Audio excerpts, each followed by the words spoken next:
Something wrong, Ella? Just a little burn making breakfast. No big deal, unless you're about to blame Mars again. By Mars' fiery glow, Ella, you should be cautious. A rough Mars transit means cuts, burns, accidents. Mars challenges you when you least expect it. Challenges? Come on, Arlo. In modern astrology, Mars is more about energy and motivation, not cosmic sabotage.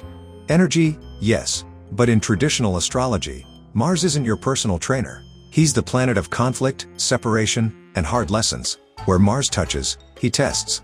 So basically, Mars isn't handing out gem memberships. He's throwing obstacles in our path? Exactly. Mars challenges you to sharpen your courage, to face conflict, to endure hardship. It's not comfortable, but it's transformative.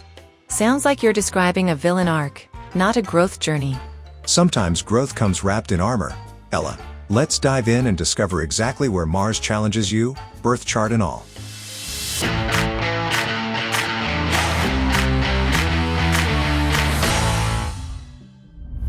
Welcome back to Learning Traditional Astrology. This is episode 12, and I'm Arlo, your guide with over a decade steeped in the classical ways of reading the stars. And of course, today I'm joined by our brave team, Ella, Clara, Katrina, and Cherry.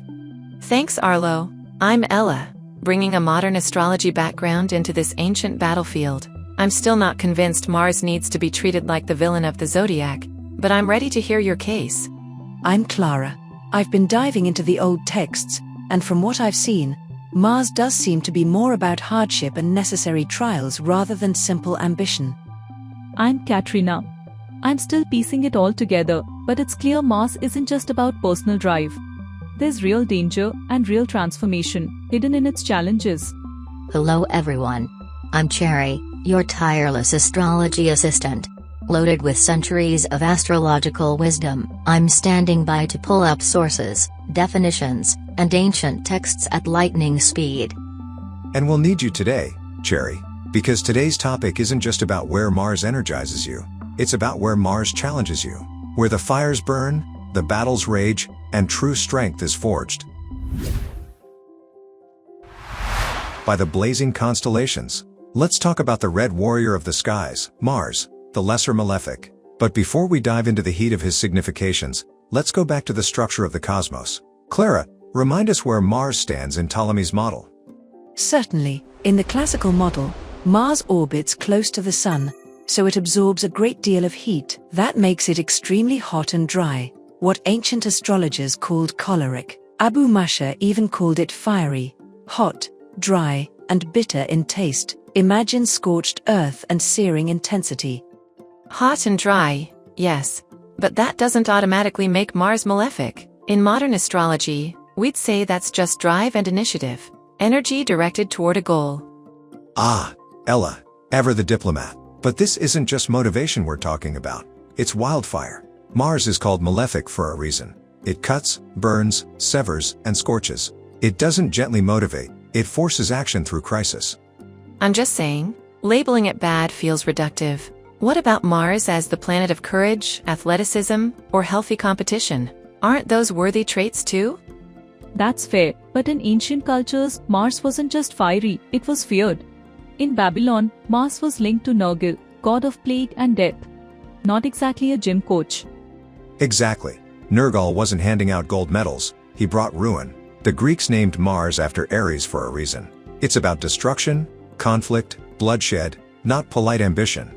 Even visually, Mars stands out as ominous, blood red, flashing in the night. Its very color warned the ancients that this was a planet of danger. All right, I see the point. But still, I think we need to explore how Mars challenges us. Because in the right context, even heat can purify. Well said, Ella. And that's exactly why we're here. To see where Mars tests us, pushes us, and sometimes refines us like metal in a forge. Now let's turn to Valens and see how he describes Mars, shall we? By Mars' flaming spear, let's see what the ancients really thought of this warrior planet. Cherry, give us the Valens rundown. Certainly.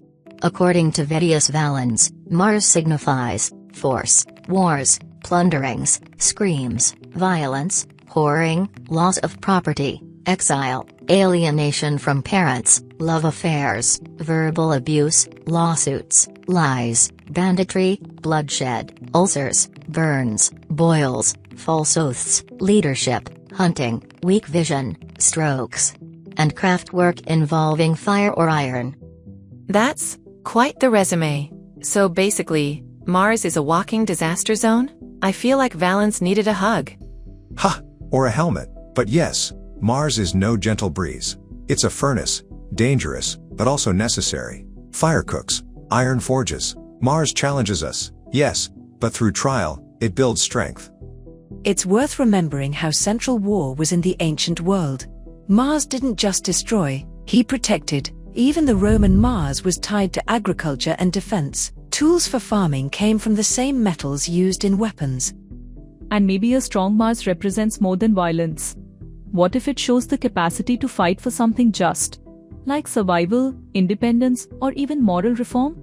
That's a generous reading for a planet known for ulcers and lawsuits. Still, I like the idea that Mars can be noble if wielded with purpose. Exactly. Mars rules campaigns and commands. It can be the reckless spark, or the disciplined crusader. Valens wasn't fear-mongering. He was showing us how powerful misdirected energy can be. What did William Lilly say about Mars' professions, Cherry? According to Lilly, Mars rules tyrants, conquerors, soldiers, physicians, surgeons, alchemists, butchers, blacksmiths, barbers, hangmen, cooks, tailors, gunners, watchmakers, and gamesters. Wait, soldiers and surgeons I understand, but tailors, watchmakers, cooks? Ah, but don't you see, Ella? Mars doesn't only destroy, he slices, shapes, and sharpens. The tailor cuts cloth, the cook works with fire, the surgeon cuts to heal, all forms of precision under pressure. That's Mars. And gamesters. That's Mars too. Risk-taking, strategy, playing for keeps.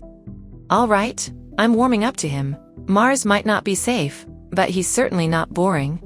Indeed. Next, we dive into Mars' dignities and debilities, and see where this fiery challenger thrives, and where he falters.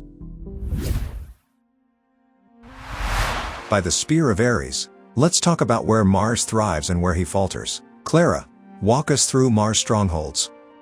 Mars rules Aries and Scorpio, and he is exalted in Capricorn. These signs give Mars strength, either through elemental affinity or disciplined structure. I get Aries. It's bold, fiery, direct, very Mars. But Scorpio? That's a water sign. Doesn't that kind of dampen Mars' fire? Not at all, Ella. That's the beauty of traditional astrology. Mars in Scorpio isn't extinguished, it's sharpened. It becomes strategic, stealthy. Think more assassin than berserker. So Mars in Scorpio is like a controlled burn. Powerful, but hidden. Exactly. The fire simmers instead of flaring. Mars in Scorpio is a master of pressure and precision, far deadlier in the long game. What about Capricorn? That's Saturn's domain. Isn't Mars out of place there? Capricorn's discipline gives Mars something it lacks, structure. Mars gets to focus, no impulsive swinging, just cold execution. Spot on, Clara. In Capricorn, Mars becomes the general, not just the soldier. It channels its energy with deadly efficiency. The exaltation there is all about surviving winter with courage and calculation. All right, so far so good. Now let's flip it. Where does Mars struggle? Mars is in detriment in Taurus and Libra, Venus's signs. Indeed. Picture Mars trying to start a brawl in a garden party. That's Mars in Libra. He's trying to duel with a silk glove. In Taurus, he's trying to ignite a bonfire in a mud pit. Neither place suits his nature. So, Mars doesn't play nice with beauty and comfort? Exactly. Mars needs friction, not flowers. And in Venusian territory, his edge gets dulled. And Mars is in fall in Cancer, right? Because it's too emotional? Exactly. Cancer seeks emotional safety, care, and protection, while Mars is all about assertiveness and conflict. When placed in Cancer, Mars often expresses itself through defensiveness, emotional reactivity, and an urge to shield rather than strike. But if someone has Mars in one of those weaker signs, detriment or fall, are they doomed to conflict or failure? Not necessarily. You have to weigh other factors: house placement, aspects, solar phase, and especially sect. Mars belongs to the nocturnal sect, which balances its heat with nighttime coolness. In night charts, Mars behaves better. It's still tough, but more restrained. Exactly. We'll unpack sect more deeply in a future episode. But for now, just know, Mars in a night chart is like fire at dusk, visible, useful, but not blinding.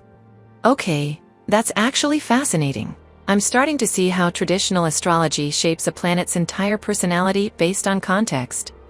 Welcome to the club, Ella. Next, we look at what Mars brings to the birth chart, where he challenges you, drives you, and maybe makes you a little dangerous. Someone with a well-dignified Mars in their chart is a force to be reckoned with, driven, courageous, unyielding in the face of adversity. But make no mistake, Mars doesn't hand out trophies for free. With Mars, victory is always earned through struggle. I'd love to hear what Lily says when Mars is actually helpful in a chart. Surely there's more nuance than fight and survive. Of course there is. Cherry, let's bring in Lily's classic description.